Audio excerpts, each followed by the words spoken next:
Cinema presents an awesome, rippin', totally stoked Get on with it. new movie, Surf Ninjas. It's the story of these kids who get booted from their country by this evil dude. That was then. Now they're growing up in L.A. Moto, surf! and their life's one major vacation. Just got a waxy old man-to-wave friction-reducing vehicle. Surfboard. But some gnarly ninjas give them a blast from their past. Those boys die tonight. So they gotta split with their one-eyed guru and go back and save their country. Which is cool, because they meet this mystery babe. Wanna go to the mall sometime? And like, one dude gets superpowers, one can see the future in his Sega game, and one's a geek. There's dynamite here. We'll throw it at him. I got one. Wansu, dudes. And now, they gotta fight the righteous fight. Brothers don't surf. Defeat the evil dude, and basically kick some. You gotta see Surf Ninjas. I love the part when I was like, ah! Sorry. Perfect.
Brothers don't surf.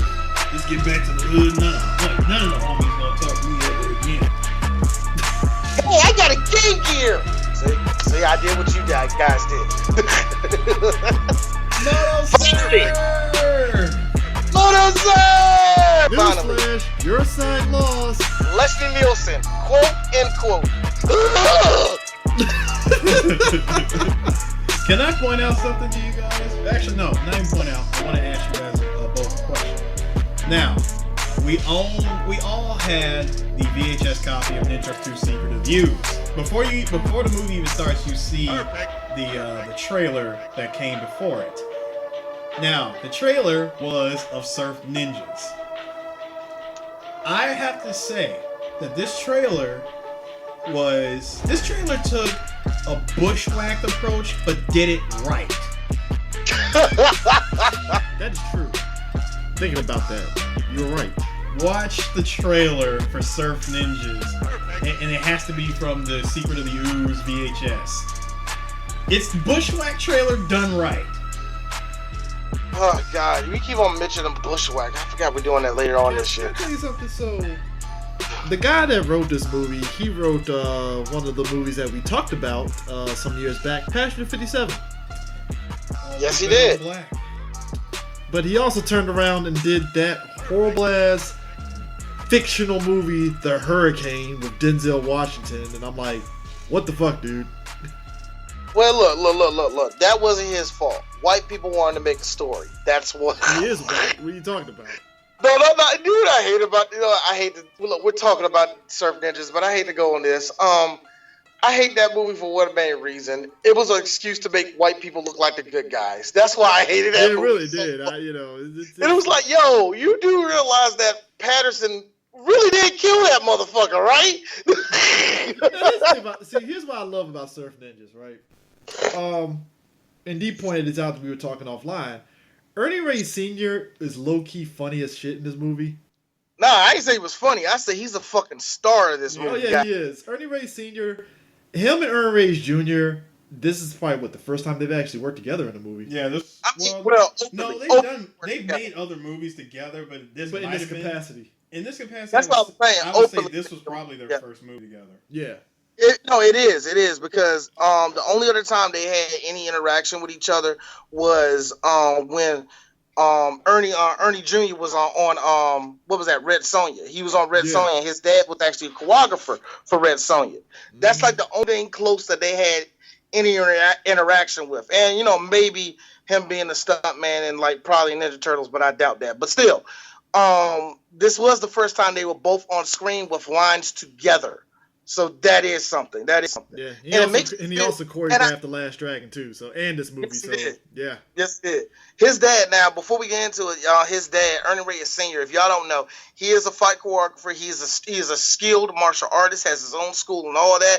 One of the baddest Filipinos ever fucking walking. Besides not Floyd Mayweather. Besides Manny Pacquiao and that one badass Filipino chick that's at every fucking school. So he's the baddest fucking Filipino nigga walking. Real talk. But fucking Ernie Reyes Jr., we all know him as God, what was his name in fucking Ninja Turtles? Kino. Eno. Yeah, Eno. I was gonna call that nigga Enzo. What I say? You said Eno. I said his name was Kino. Why was I gonna call that nigga Enzo?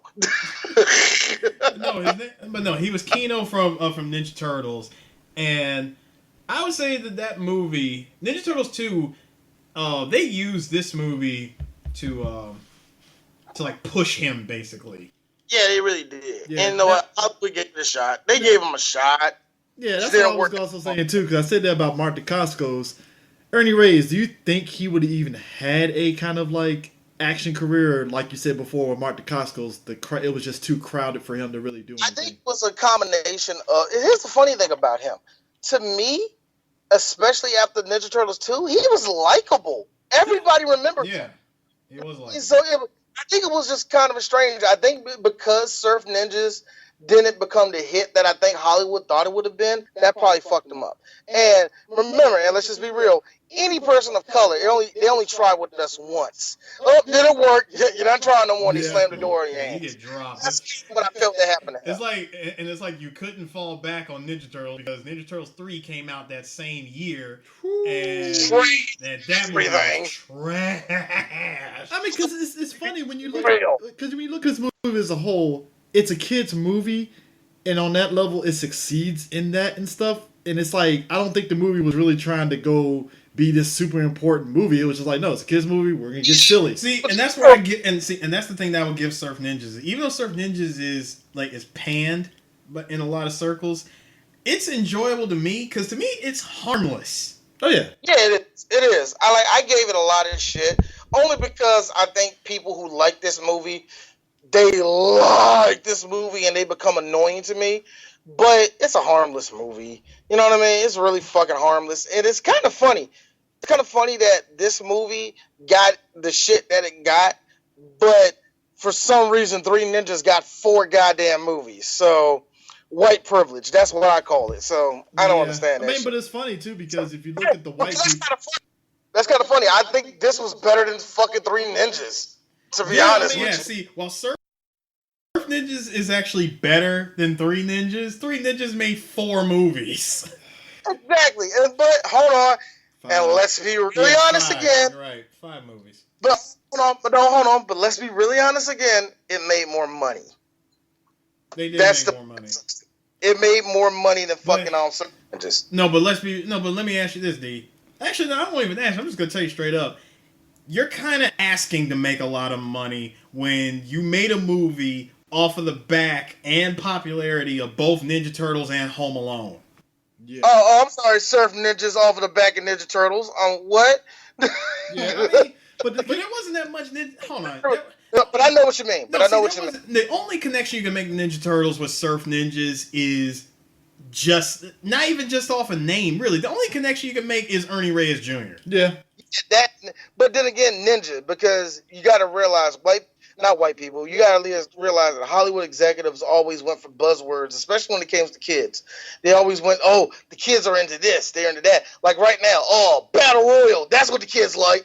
Like, that's what they like. That's what they say right now. Like back then, ninjas, yeah. Remember how much ninja shit we got in the late 80s, early 90s? Yeah, there was a lot Because of it. Off of that, they would just try to sell this product off of the name Ninjas alone, with no connection to nothing, like to no other medium. They gave Ernie Reyes Jr. his shot, called the movie Surf Ninjas, even though the main characters are not ninjas at all. At all? Yeah, thank you. They're not ninjas at all.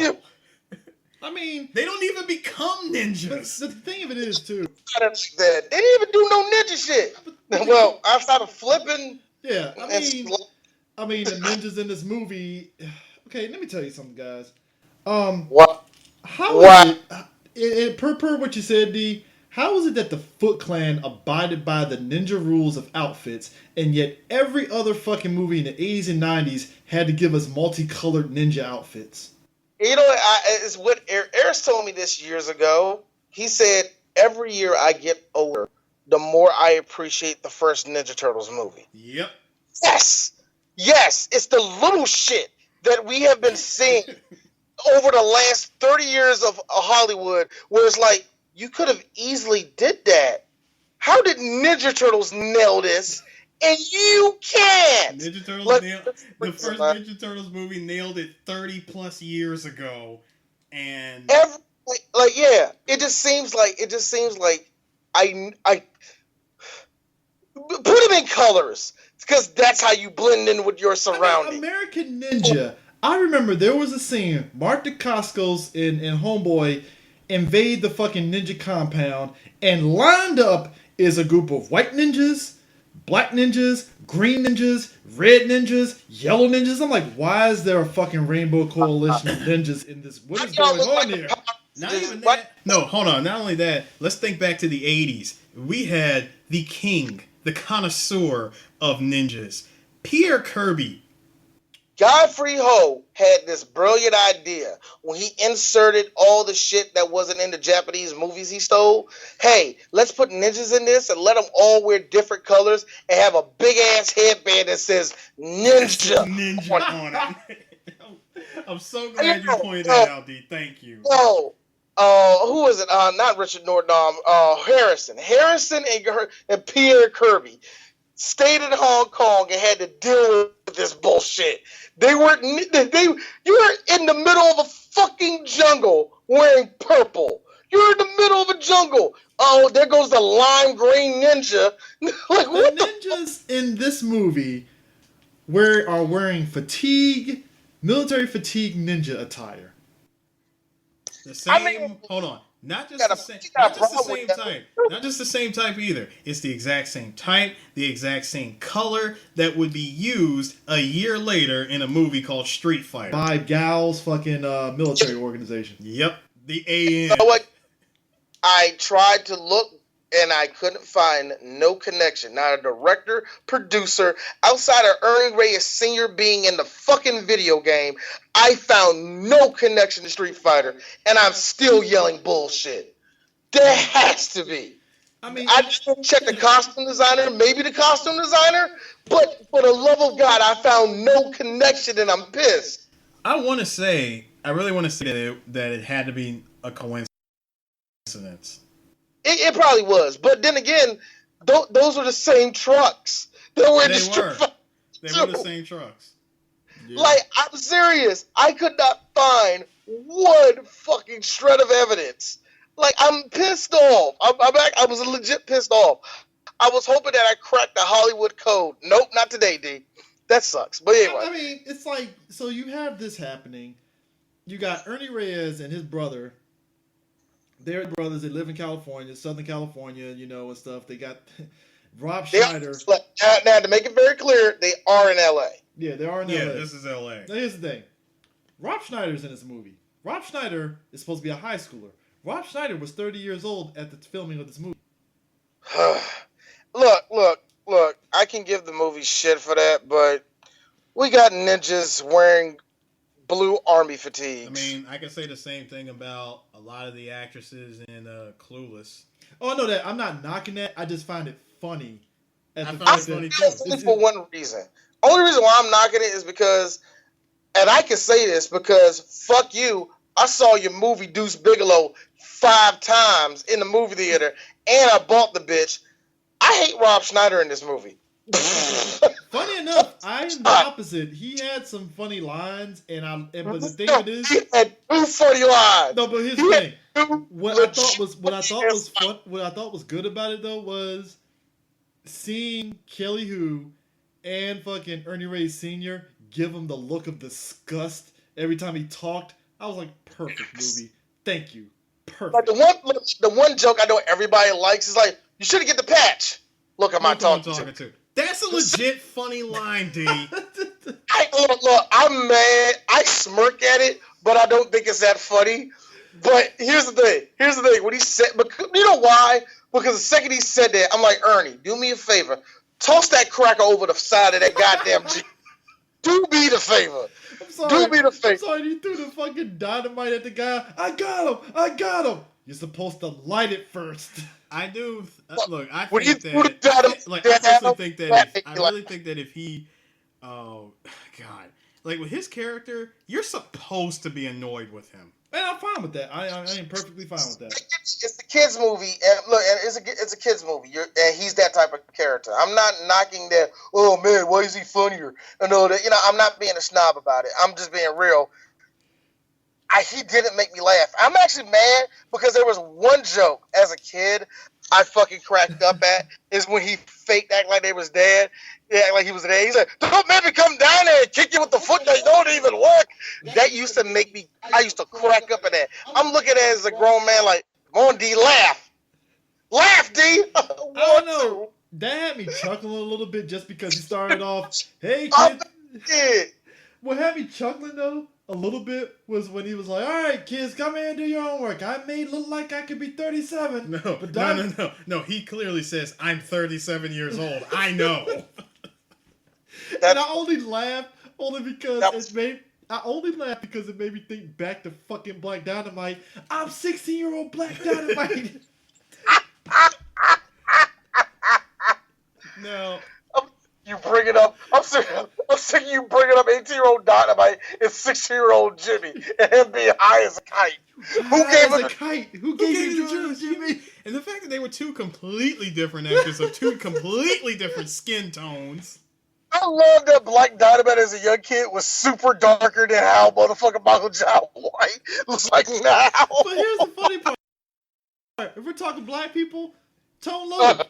You're too good for this movie. Tone Loc was way too good for the movie. Tone Loc, the second he showed up, so let me get this straight. I paused it. Tone, get out this movie. I'm not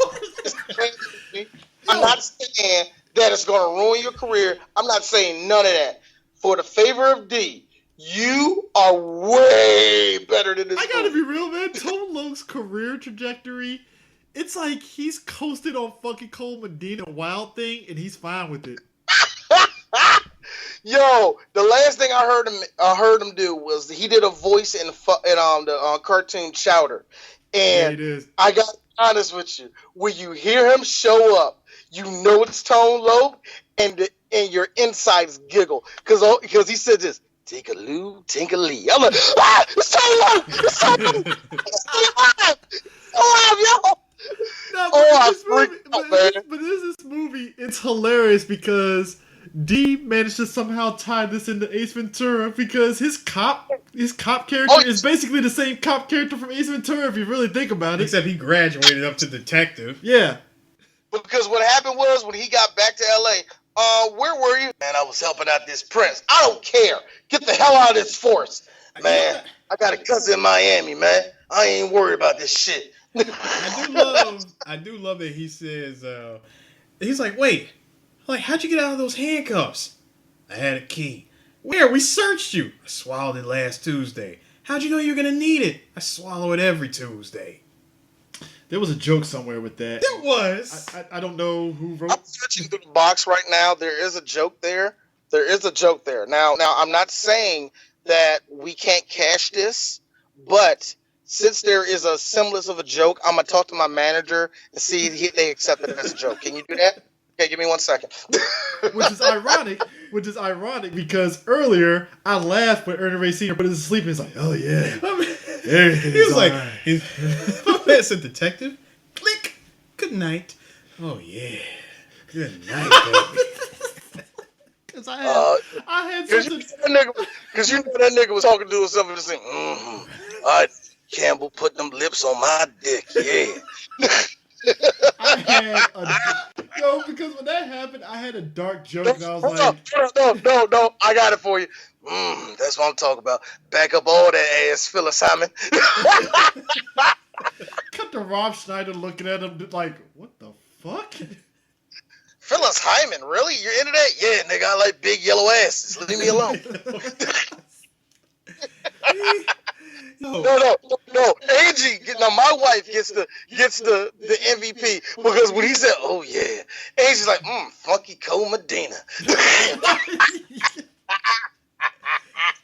Babu. Actually, no. For me, I pulled this other line from another movie that came out earlier. From the previous year, where as soon as he's like, "Good night," he got it going on, baby. Like no other. Speaking of which, I get to say it. We're finally doing Bebe's Kids this year too.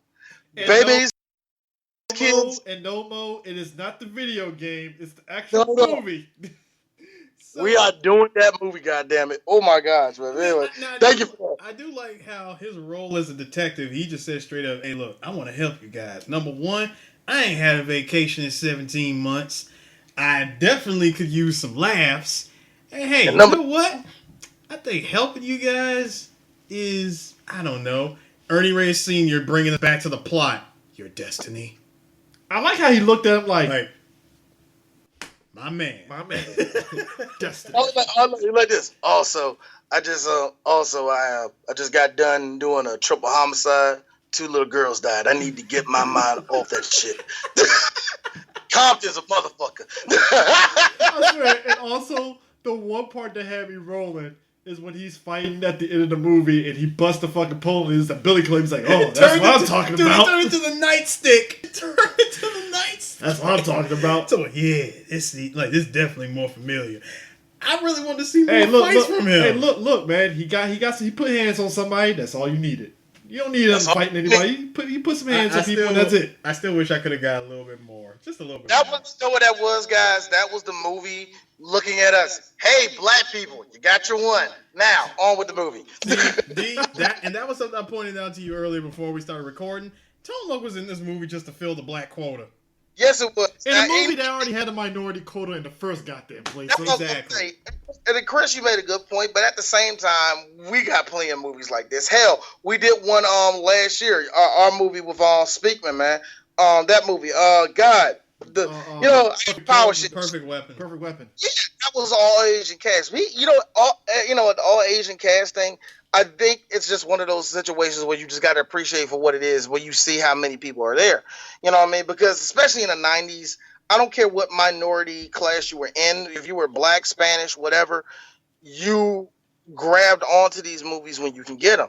And it is kind of impressive when you see some of the names in them. Like, I will say that, even though I'm not a big fan of Kelly Hu until she got in that Lady Deathstrike thing and made these Jimmy Hart. But outside of that, it is kind of interesting to see her in this movie. Like, yo, you're in here. You know what I mean? That's kind of cool, man. But I mean, it's like what Sue said earlier. It's like you give the minorities one chance to get something big, and then it's like, Yep. you know. When it falls so hard. It's like you can hear Travis McMahon in the background. Oh, looks like we gave it to you guys. Now let's give it to some white kids. There are 3 of them. They're going to be ninjas, and they're so adorable. Let's see. I really feel that was what happened. You joke, but I'm pretty sure that's exactly what happened. Exactly what happened. Because guess what came out the following year? 3 Ninjas Kickback. And it made money. Hey, made money. Well, kind of. I'm saying, it really felt like a revenge trip. It was just Hold on. And to dig the dick in even further, 3 Ninjas Knuckle Up came up the year after that. And it's an old movie that was a sequel to the 1992 movie. Here's Ernie Reyes Jr. Well, you know what? At least I can say this. At least they didn't get a 4th movie. They got Hulk Hogan. How did they get Hulk Hogan? It's like, hey, Ernie, you got fucking Tone Loc, All right, You got told, look, you got a dude that was way too good to be in this movie, and just thanks to bad writing and bad marketing, I guess, the movie just couldn't do it. I mean, hey, you know, it's You too got bad. Tone Loc. I mean, You got Tone Loc before 1997. That Huh. is prime Loc, my nigga. time out. When did Arsenio Hall show go off air? Like 93, 94, 94, I think. Well, that I makes think- sense because I was like, hey, maybe the cast of Surf Ninja should have been on Arsenio Hall show. Couldn't make it. Couldn't make it. Because if the party machine got burned out by 91, you think this movie was gonna hold out? Yeah, I mean, but Oh, and speaking of which, you know how television always treated Arsenio. Like, you're good, Arsenio, but we gotta take you off the air. We can't have you upstaging Jay Leno. hey guys, what's up? Like my cars? Yeah. David Letterman. You know this guy's not fucking funny, right? You know he did a movie Yo. with Pat Morita, right?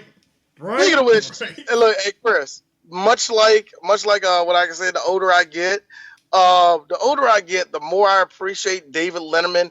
Every single time he got a chance, took a massive shit on the chest of fucking Jay Leno. The older I get, the more I appreciate it, because Jay Leno, even on a good day that made me laugh, couldn't touch David Letterman on a dead show.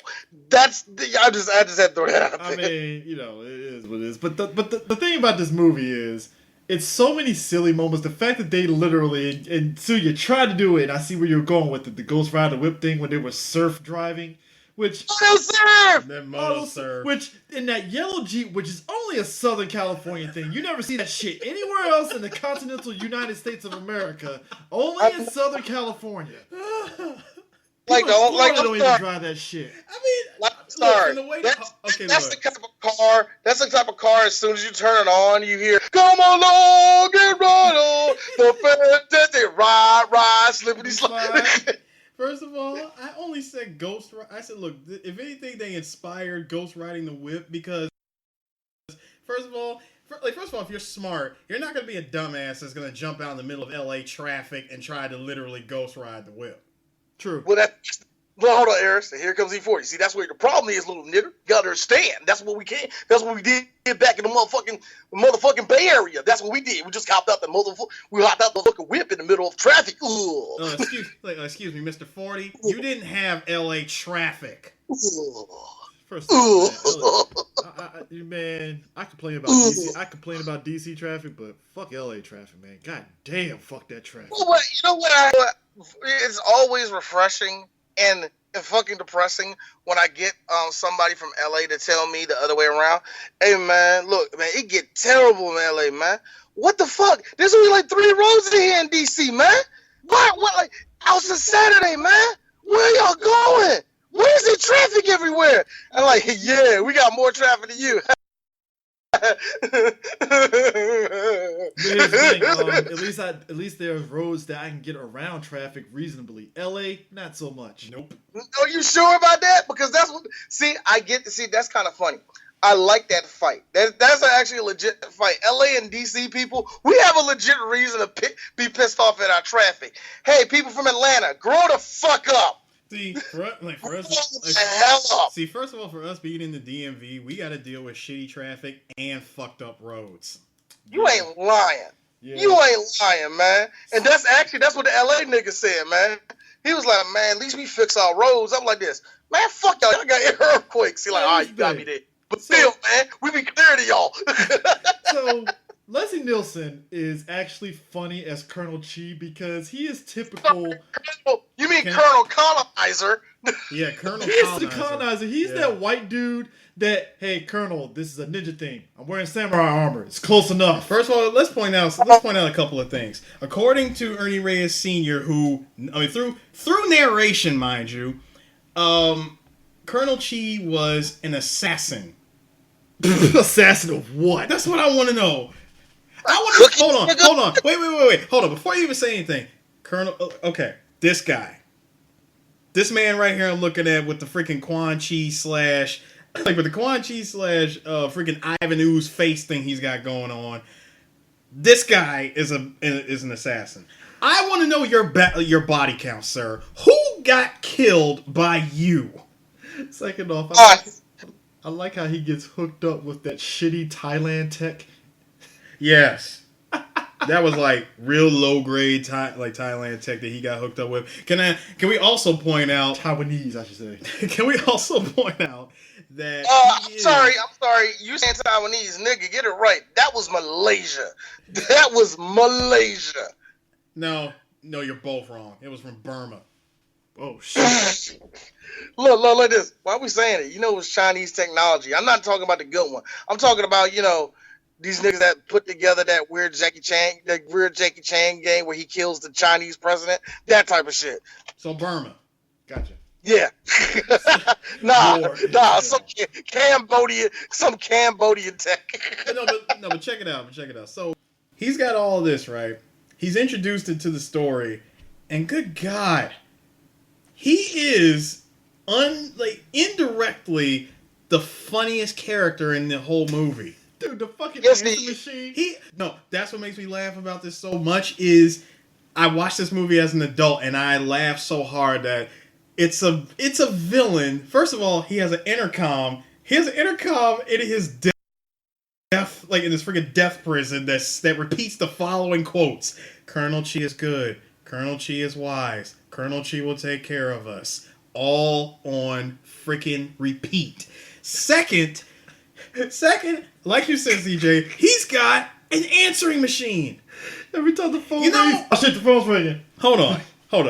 See, villains like this are the reason why I love the stupidity of the 80s and the 90s when it comes to bad guys. Because when you got a villain, again, a prime example of this where I laugh at the villain instead of taking him seriously, our favorite movie, Moonwalker. What drug dealer has a fortress, a death ray, and... Hold up. A fortress, a death ray, an army, and an elite squad with laser guns. Basically. All right, look, you went that far. For me, Harris, it was just simple. The second I saw fucking Lieutenant Frank Drebin standing up, wearing fucking samurai gear like he's fucking Masashi Miyamoto, jumping down, going to people like that, I told myself, Leslie, you've been waiting to do this your whole career, haven't you? You took one look at that script, didn't read shit. Little did we know. Little did we know. This motherfucker seen Yojimbo when he was like in his 30s, back in the black and white. He was like, that's Toshiro Mifune. I wish I could do something like that. This surf ninja showed up. Wait a minute. I'm Colonel Chi. Can I wear samurai gear? Yeah, you can. I'm hooked. Let's do it. Let's go. Where we record. Hold on. I love the fact that to ask permission. Can I wear samurai gear?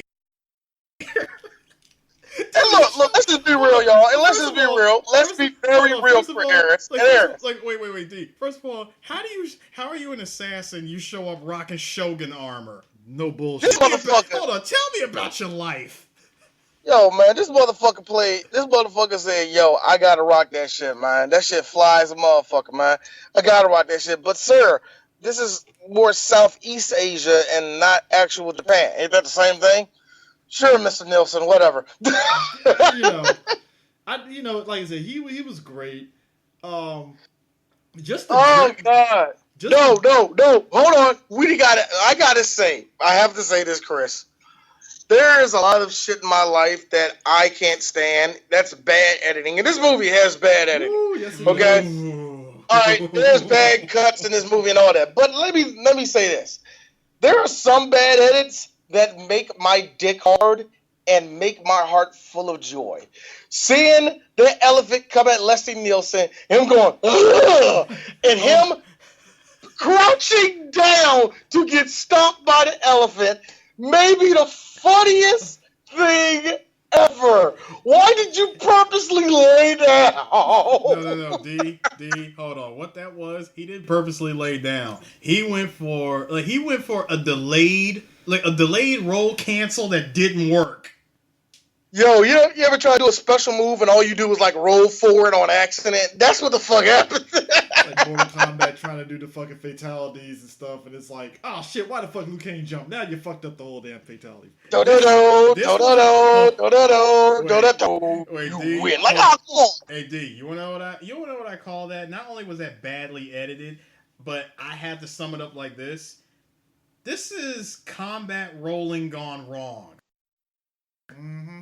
You ain't lying, man. That's doing a D&D roll and you fucking up the roll. I don't know D&D enough to make the full joke. Denzel, you got it, right? Yeah, you got it? Got it? He got it. Okay. Anyway, yeah, you're right, Eris. This is combat rolling and failing. So the whole basis of the movie is Ernie Reyes finds out he's king of he's basically next in line for Patu-san, next king of Patu-san. Yeah. A small island of 1,500 people. It's a fictional country, just to be sure. Fictional country. My man Eris clicked on it and was like, is it a real country or is it a fictional country? No, I know it's fictional, but I just wanted to click on it. I'm mad that Wikipedia literally has a fucking Wikipedia interest in it. Look, that's what piqued my interest, the fact that it actually has its own Wikipedia page. I'm like, wait, it's got its own page? Wow. Like, you know what, Chris? You know what, Chris? The best part about it is that not only does he realize that he's a... Hold on, D. You want to know something about Patu-san? Patu-san exists in sidekicks. No, the Ernie Reyes Jr. 80s sidekicks, not the Chuck Norris one. Oh, don't do that to me. Oh my God, don't do that to me. Yeah. Wow. Yeah. Wow. I was like, we're definitely doing sidekicks now. Yeah. But no, you know what makes this even better, though?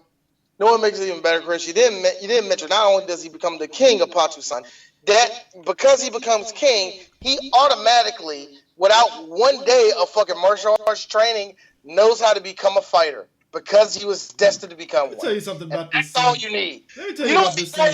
You know what, Chris? I give Black Panther a lot of bullshit for the fucking flower thing, but at least there was a goddamn flower. Can I also ask this question?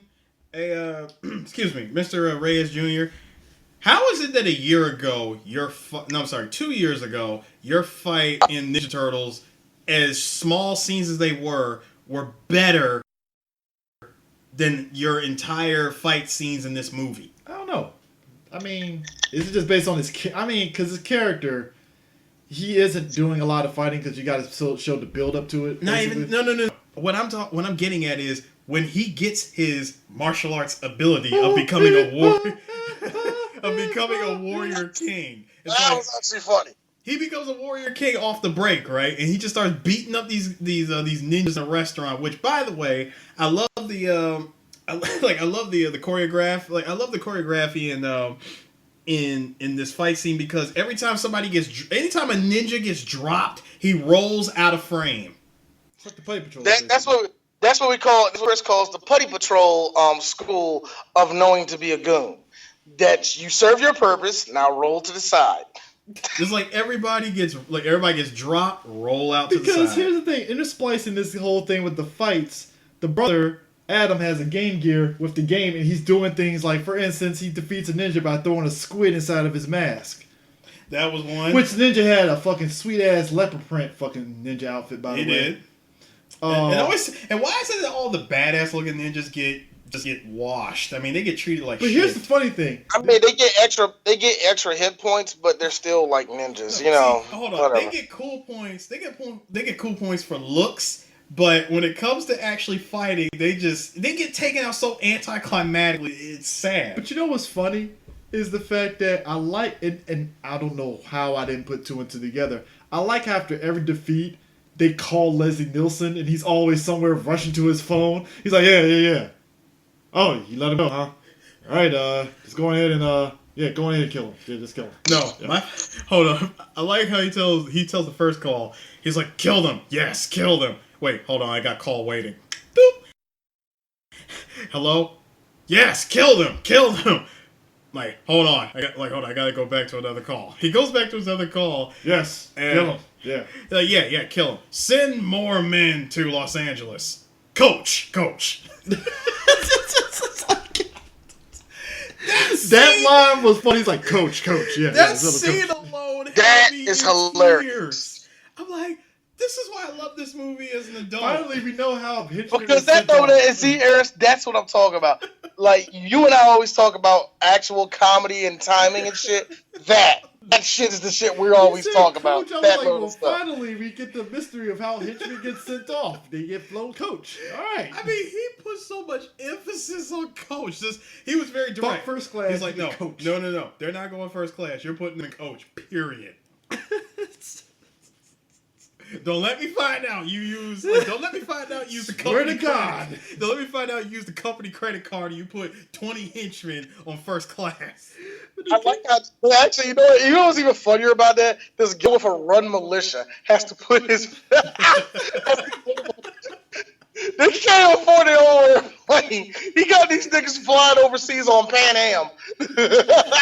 You took over the entire country. As small as it is, you took it over. You have access to all their resources.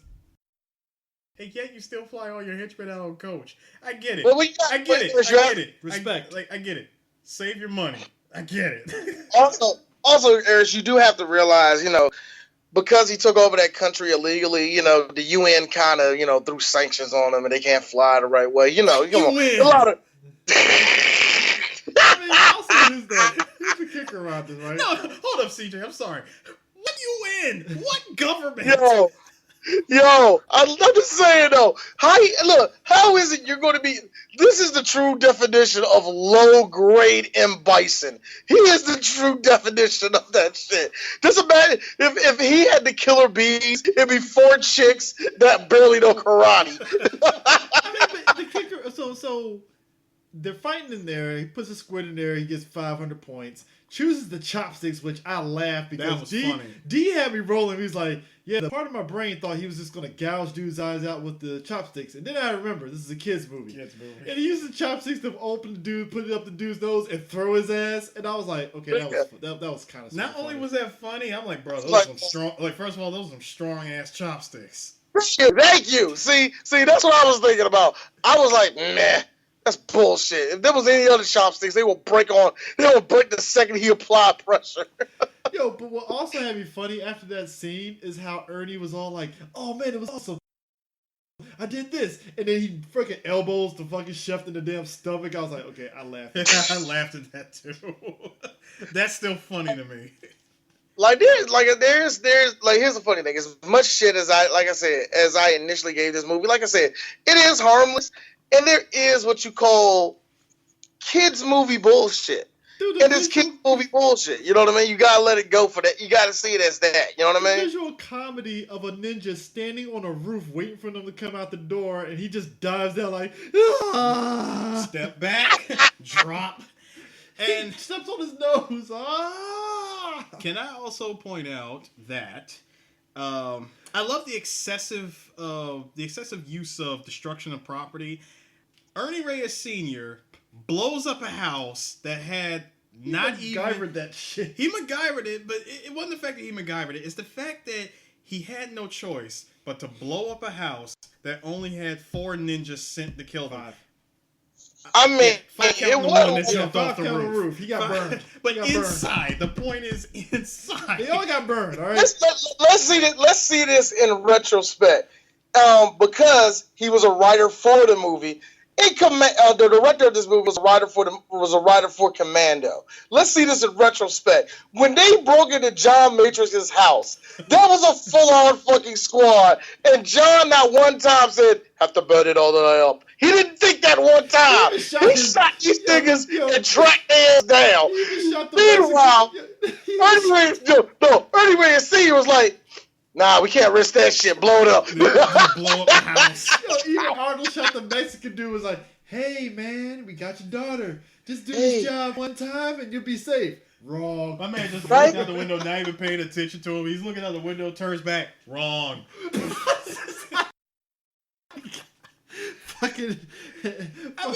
Fucking Jose had 2 days to retire, man.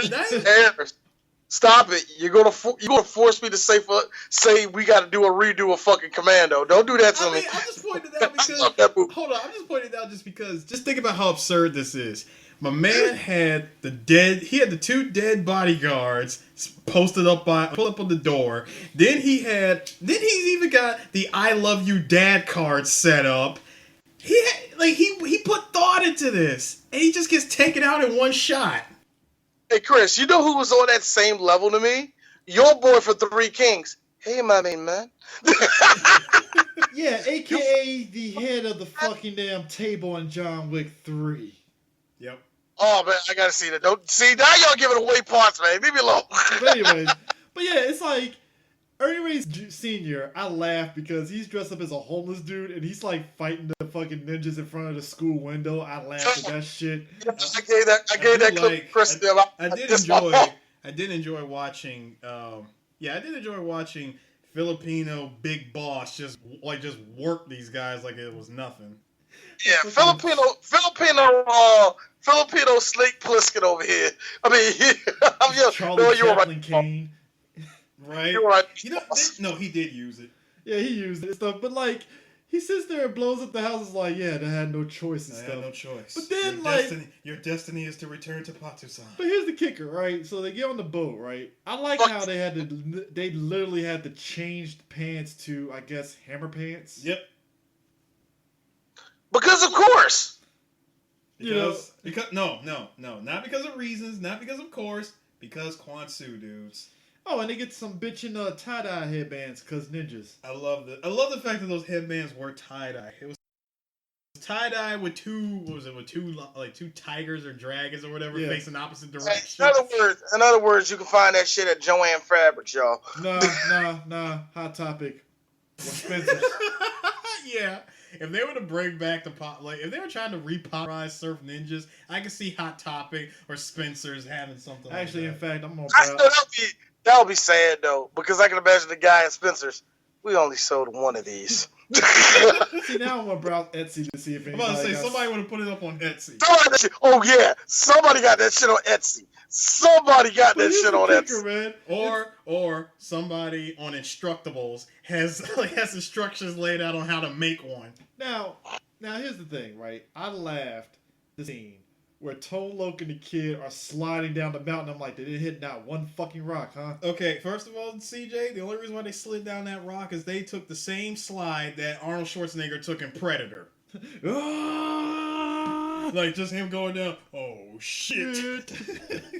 And then how does he lose his gun? Thank you for that, Ernest. Thank you for that. Yo, but they slide down. But I like, okay, Tone Loc ain't shit. He about to fall, he grabs the fucking kid, too. Like, whoa. Grab a kid, let's go. Go for it. I ain't going out by myself. Actually, no. The kid was about to fall first. Tone Loc tried to hold on to him, but yet, because gravity, Kid's like 90 pounds, dog. You could have fucking pulled his ass up. I mean, pulled back. That's it. The thing is this: there was other options, is what we're trying to say. Not only were they walking on this very steep side of the cliff, that was also the same. Narrow as shit. Hold on, it was narrow, but it was also the same side of the cliff that our boy Schoolboy was using to snipe off a whole bunch of bad guys in Rambo 4. Yep. I mean, and that's what made it funny. They get there. Why is this movie reminding us of other action movies? Is the question. Because it was filmed in Thailand. Oh, we also forget the. No. It's because it's directed by a dude that actually wrote and directed other action movies. But also, too, I gotta admit, I'm gonna read off the quote because I did laugh at this. He's like, "Yeah, you can get something that money can't even buy. Knives of Kwanzaa. Knives?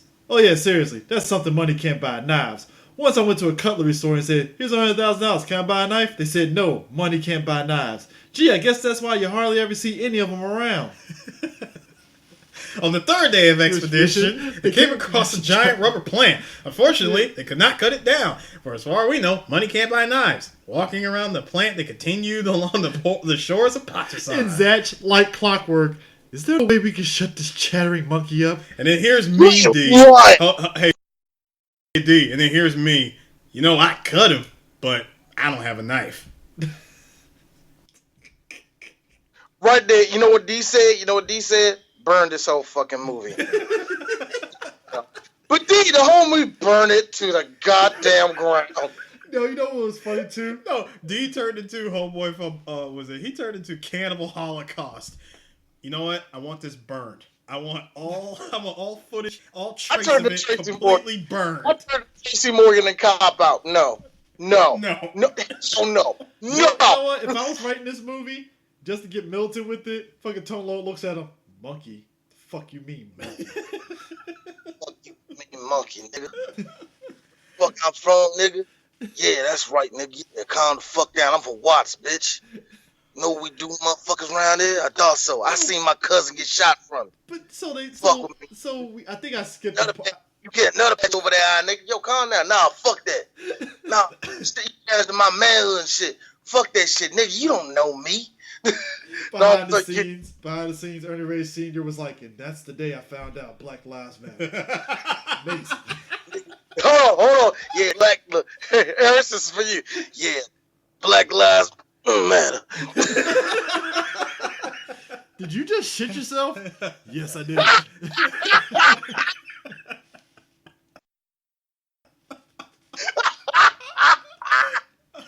Wait, hold on. I want to go off. I gotta go off a couple more quotes here. I got a couple more quotes. I got a couple more quotes. You know what they say? You know what they say? Chicks out of veil, dude better bail. If she covers her face, pick up the pace. She's afraid to show it. She probably not very attractive. Boo! Boo! Boo! I like you were trying to go somewhere with that joke and it went absolutely nowhere. You had a slam dunk and you had a slam dunk and you went for you went Grand Hill drink Sprite on it, nigga. You had it. Yeah, here's the party part. So I skipped the part where he got his weapon and hits the knives thing, right? He picks up the sword, which I'm like, that sword doesn't look special other than it's blinged out with a gold short sheath and stuff, but whatever. And, he does the whole Zorro fucking thing, and I'm like, really? Zorro? We're doing this again? You have to realize that had all his spirit energy in it, and it's... See, I was going to make a Bleach reference, but no, this movie's stupid. Not as stupid as the chase sequence that with the heavily edited, they blow up the fucking Jeep and you clearly see the Jeep come to a halt. Yes! And cuts to the fucking pieces of the car. Thank you! I thought I saw that shit wrong. The shit blew up before the Jeep even got to the spot, and all of a sudden they just jump cut the pieces of the Jeep. I'm like, hold up. Shouldn't there be engine parts around here? How is it that there's no engine parts? It's just doors. This is confusing, movie.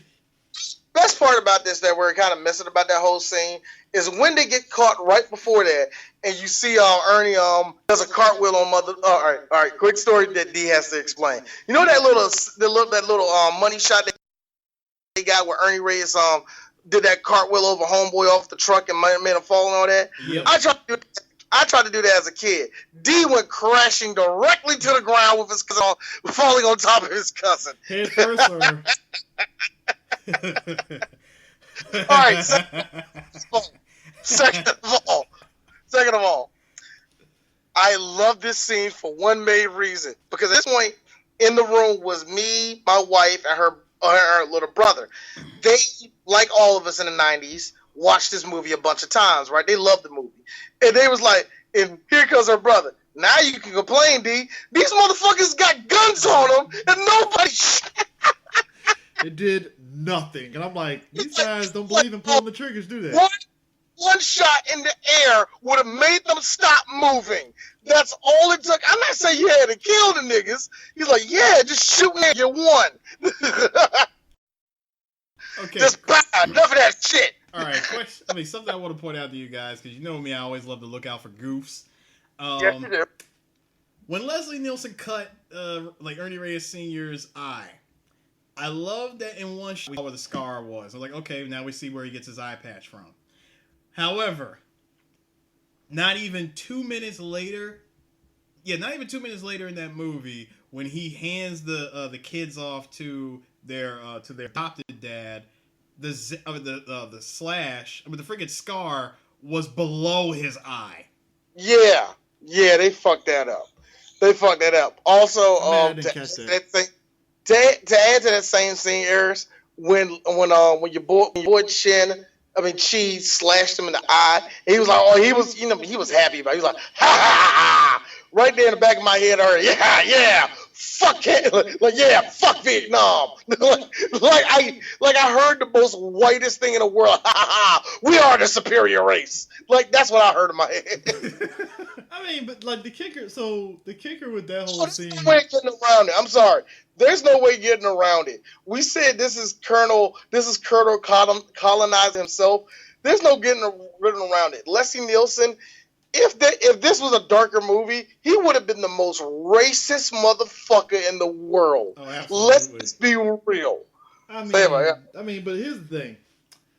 I was laughing at the montage a little bit of them gathering all the villagers and farmers to take down this tyrant, and they're playing they were playing the stock instrumentals to a song that could have probably been on the album somehow, some way, and stuff like. Yeah, that song. Like, if you know this song, please sing along. There were no lyrics. what radio? Is there a radio here? What radio station are you picking up in Thailand? Confused. Also, I'm going to point out something because we're three black geeks and we're cheap asses like that. We were watching, all three of us watched this on YouTube. You know the part where that fight at the chain gang took place? I would say for a whole 5 minutes before the fight, before the fight takes off. As a matter of fact, it's right when Adam and Tone Loc fall down the hill, right? Yeah. Did you notice that? Did you notice that for a good chunk of that movie, it was completely silent of music? Mm-hmm. Yeah, it was like it felt like it was either like a director's cut type of thing, or it was like one of those things where like the audio, like I thought they took out the audio because it used like a song that they had to take off or something like that. But I was like, wait a minute, no, why is it? It was weird. I don't know. Weird. So that was that. Another thing I also the other goof I would like to point out, the fight in the cave with Zach and Johnny. Johnny breaks out the sword. Never mess with Zorro.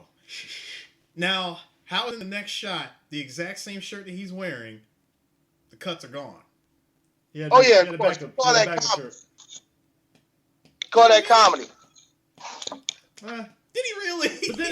But then again, when we get to the scene later on and stuff, they go shirtless. Hold on, I'm sorry, Chris. Yeah, Eris, we call that comedy. I ain't say it was funny. It's just that's what they call it. Apparently, we cut to the next scene and we get the big moment and stuff. Apparently, Patusans are great wood carvers and stuff. And they're among the best in the world at wood carving. And apparently, they all make surfboards. And I like how they all got a less than 5-second lesson on how to surf. Remember, bend your knees, use your arms. How you styling? With alternative rock playing. Doom, doom, doom, doom, doom, doom. I'm like, wow. And way to storm the castle. You all surfed your way to the island. And I gotta admit though, the cinematography for that was showing everybody's surfing. It clearly looked like it's actual surfers doing that shit. It did. It did. I looked nice. Hold on, the same thing with the surfing shots when they were at the when they went to the beach. Which, by the way, if you look at where their house was blown up, at apparently their father made enough money working at a burger stand that they can live in Santa Monica. Hey, Eris, it's the Clinton era, man. Exactly. I guess. Money. Hold on. Clinton era before he left us a surplus. First off, I'm just saying, bro. That burger place is booming. It was booming. Better. Let me guess. Everybody's like, "Yo, fuck In-N-Out, fuck Jack in the Box. We're going to this place." Basically, it's like, we going to that place, man. Greasy ass hamburger land. That's where we going there, nigga. I mean, but like the whole sequence was actually. Hold on, hey, look, guys. I hate to attack the best line in the movie, but brothers don't surf. Just get back to the hood. None of the homies talk to me. Hey, Tone, I don't know if you figured it out yet, but you know you one time, right? Niggas don't talk to you anyway. Nah, but he's one of the cool guys. He's one of the good ones. He's cool. Look, hey, Chris, he's a cop in L.A. in the early 90s. There's no such thing as a good black cop. Post Rodney King? Yeah, come on, man. Wait, this is 90. Hold on, this is 93. Wasn't the Rodney King thing in 94? 92. Yeah. Okay, 92. No, it doesn't matter. There ain't no such thing as a good black cop in L.A. until like 2003. All right, you know that's a fact, nigga. All right, let's also point out. Let's also point out some other goodies of this movie. So Adam sees the future by playing the Surf Ninjas game on his Game Gear. Now the game itself was a specially designed game, which I am still holding on to this day. That all of that was shot post-production. Oh, you know it was. Also, not only was it shot post-production, first of all, there was no game he was actually playing. He was actually using the cartridge of Columns. Because the game was actually specifically made for this movie, even though the Game Gear Surf Ninjas was nowhere near looking Not like even what the same game. Nope. Not at all. And you know what's the bad part about it? And this is how you know it was sold to kids. Because not only were they selling us ninjas, surfing, Sega. Yeah. The fact that New Line Cinema had a partnership with Sega is just it's funny to me. That's funny to me. Sega of America had more. It makes. You gotta remember, it was the early '90s. Sega had like probably the biggest. Like I would say for a solid 3-4 years, Sega was on top of the world. Sega had It's like despite them not selling more than a fucking Super Nintendo, you could not fucking tell they ran the fucking video game world. I mean, that is amazing how they some way to get people to buy that fucking battery eater of a fucking system. And that's what I call look, and I stand by that. Hold on, and that's what I also call bullshit on the movie, because I'm like, yo, Adam, you have been walking around with that Game Gear this entire movie. You have been seen you break out one. It's been on. You break it out. It's automatically on. We didn't. What we didn't see off camera is that he's been switching around. He's been switching around batteries, or he's been carrying the. No. I'm talking about he's been switching the same 6 batteries in different places to extend the life. Okay, hold on, and we also don't see that he's been running around with the freaking AC adapter plugging it in. We don't see it. We don't see it plugged in. This motherfucker got a 16-pack of ever-ready batteries in that book bag of his and shit. Hold on. Not to mention he was running around without the extended battery pack that existed later. I mean, also, I'm gonna be real with you. That nigga a scrub. You mean it took you to the end of this movie to be video game? You suck, nigga.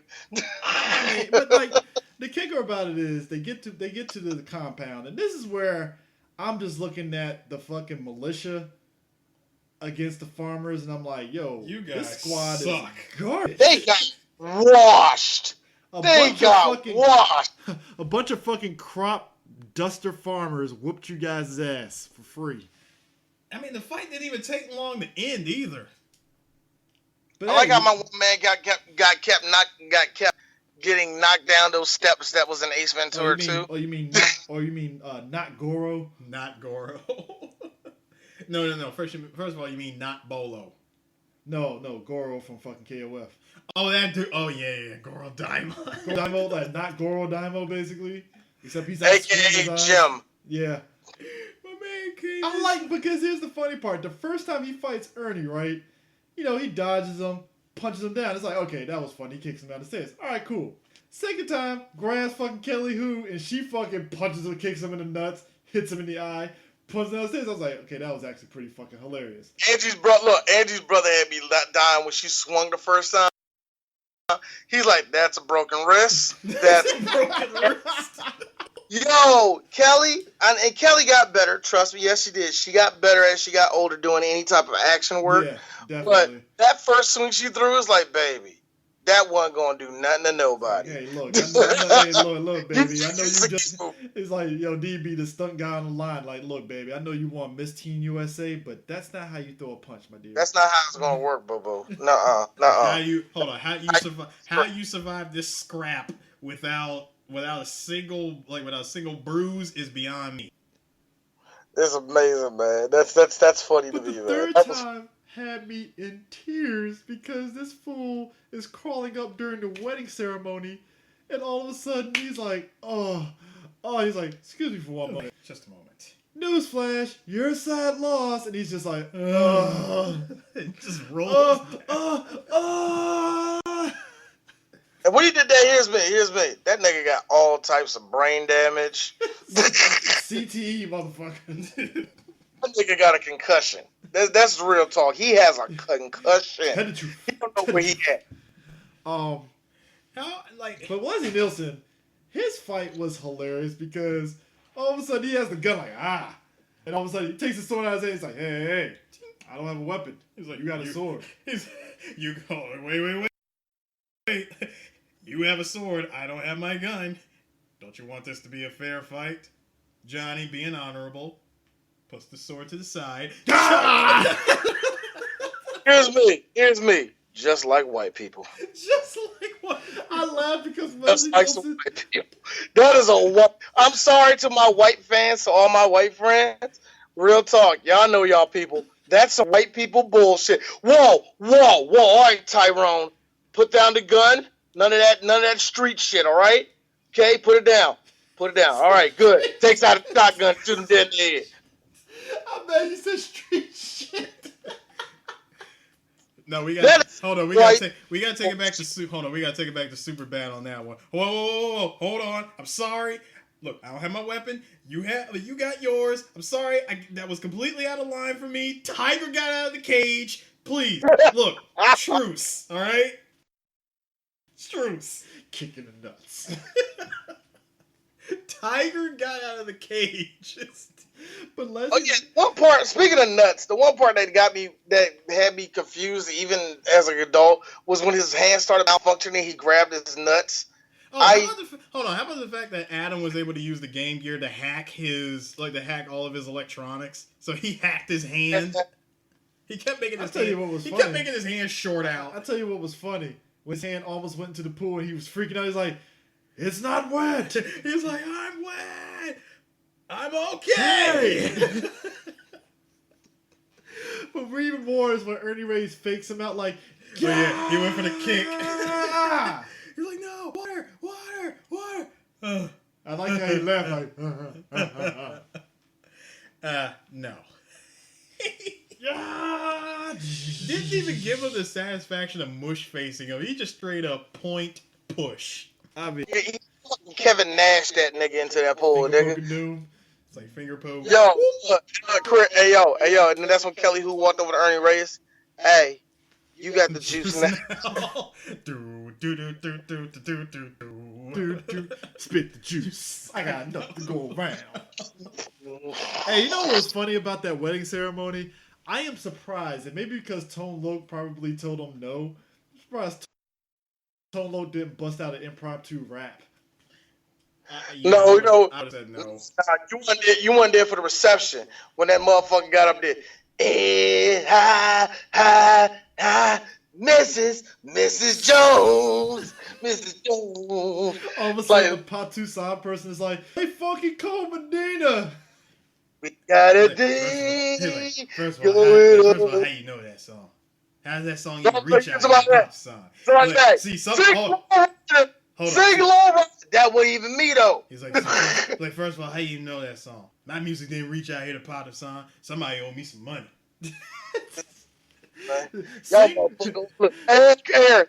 Y'all niggas owe me some money. Sing Wild Wild West. That's Kumo D, motherfucker. No, hold on. No one told Lo. That was Kumo D. Close enough. The Wild Wild West. The Wild Wild West. No. Sing ain't no half stepping. Now that really ain't me. How did y'all even? That's game, man. No, hold on. Just yelling out rappers at this point. First of all, Ice Baby. I know that song. I can do that. First of all, Johnny becomes king, right? And what is his first? What is the first thing he does as king? He frees the people. He's like, you know what? Government's for the people. Government's for the people. Look, I'm 16 years old. I'm no different from you guys. Sure, I was born into royalty, but I'm just the same as you. So you guys are free. Later on that day, all the villagers got together, stormed the castle, and killed him and his wife. No, and speaking of which, he says, as my future, he says, look, you guys are free. We're going to get out of here. As myself and my future wife got to go take our SATs. Thank you for reestablishing that you're still in high school, Johnny. I appreciate that. Also, here's me. Nigga, you a prince. You ain't got to do shit. Second of all, you're rich. Second of all, there was another bit. This is, look, I'm not asking for much. Put my face on a stamp, 50-cent piece, and let's call it a day. I mean, you know what was interesting? Important son. Actually, we use the Chinese. We use the Chinese. God, what did he use in China? No. Actually, here's what happened. In the middle of the revolution, during the battle of the revolution, the entire treasury was destroyed. Oh yeah. Yeah. Here, yes. The blood of Johnny ran through the streets of Patusan that night. You know what was interesting? With Kelly Hu and then with them talking about their arranged marriage, I thought it was semi-interesting how they addressed it, where he was like, look, I ain't ready to be married, but, we can go out. No, she was the one who said that because he was ready. Look, my man was ready to shoot the club up in young Kelly Hu. He saw her in that Chinese restaurant. Yeah, he really was about ready to risk it all, right? He was ready to risk Wow. So this is what it feels. No, you know what that look in his face is? Look on the face was like, wow. So this is the feeling that you get when you're about to be a teenager getting somebody pregnant. But I like that she addressed that like, I ain't really ready for this. I ain't ready for this. Like, who do my parents think they are? Look, I'll decide who's married. So, yeah, that was a great kiss and all. And all that stuff was great, but come on now. He's like, is that really I'm not gonna follow that. That's no. It's just my, it's my decision. Look, I just didn't hurt feelings about the whole wedding thing and all. Yeah. Boy, blue balls right there. Damn, for real? No, it wasn't, bro. The way that she broke all that down, this was blue balls, confusion. This was woman. Hey. This was woman-splaining, throwing all up in his face that his 21-year-old playing teenager mind could not comprehend. Pretty sure she. Yeah. No, she did. She didn't give him a handy, Jay. She didn't give him none of that, Chris. There's no sign of this. The motherfucker hopped on that motherfucking plane and jerked off in the bathroom. There's no silver lining. Using his tears as lube. Even though she walked up to him and said, she walked up to him, Kim, and said, well, we can still date, right? Yeah?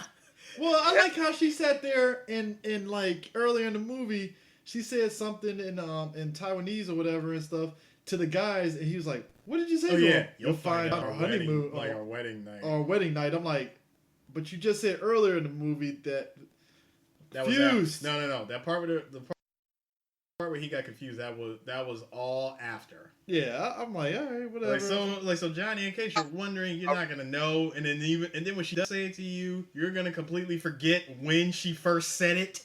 She's gonna get she's gonna get back to America, and she's gonna find a dude that look like Daniel Kim, and your life is over. So in other words, we literally saw Ernie Reyes Jr. get taken by the hand and placed gently, ever so clearly, right there in the middle, by himself in the friend zone. That's what we got to see. It's a rare shot. It's a rare, beautiful shot, actually. But yeah, the movie ends with him singing Bamaran, who, by the way... hold on real quick, just before you continue. Like you said, you said that she was going to get to L.A., find a dude, and she's going to leave him. No, what's going to end up happening is she's going to get to L.A., run into an even older Dante Bosco, and leave him for this dude. Wow. Y'all worse than me, because personally, she going to get home, go to college, freshman year of college, go out with a white dude, we'll never hear from her again. I mean... That's just horrible. I mean... Faded. But he sings Bob Around, which was a callback to early in the movie. He was supposed to do a presentation and stuff, and he did it, somehow that resulted in him being in trouble, whatever. And all of a sudden, the ceremony is fucking the dude that he was singing to earlier in the movie. He's like, hey, I know you, Mr. Rock and Roll. You're like, rock and roll, dude. Like, oh, God. Yeah, I got and when he had to say something at his own ceremony, he goes, I've got nothing. Don't worry, bro. I got this. Kwanzaa, dudes. They love this catchphrase. It's like free beer or something. Why? Yo, that dude, the Bob Aram, that dude, that he's in Deadwood. He plays the Chinese nigga. Now, the only reason why I remember him is because him and Ian McShane in Deadwood had this correspondence. And remember, this is back in the 1700s. He is Chinese. He don't speak no English. but he wanted this one other Chinese motherfucker dead. Keon Young. Yeah, Keon Young. He wanted this other Chinese nigga dead in the town. And the only way he could communicate to M. McShane's character to know who he is that like San Diego, like San Francisco cocksucker. That's what he called him. San Francisco cocksucker. You know, I'm surprised. He said this nigga's name the whole season. And when you see this Chinese nigga, he just walks over there. San Francisco cocksucker. He's like, he's outside. First of all, I'm surprised he wasn't in Sleeping Dogs. I'm surprised he wasn't too. But yeah, Keon Young, he's a character actor. He played the best character ever. Don Kim in the Crank movies. He did.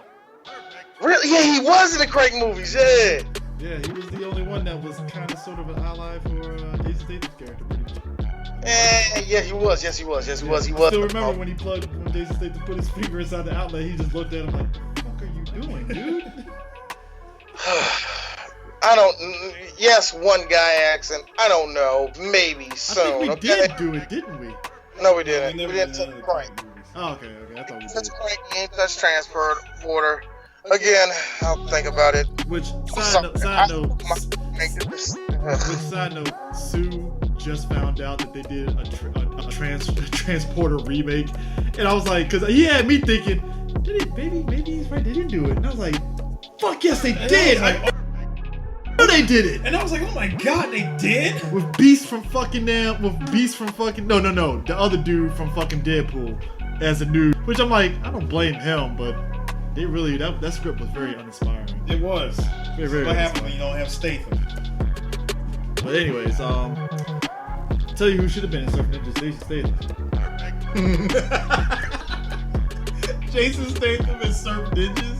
I can already see him right now. He would drive his way to Patusan in a '69 Mustang.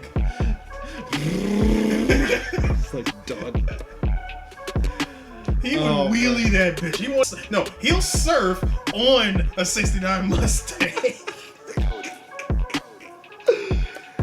Oh my god, man. But yeah, that's it. That's it for Surf Ninjas and stuff. So yeah, we will. Yeah. So I know what everybody's asking. What are y'all doing next? What's the plans for the summer? What's in the box? What's in the box? Stop that. What's in the box actually is a lot of shit.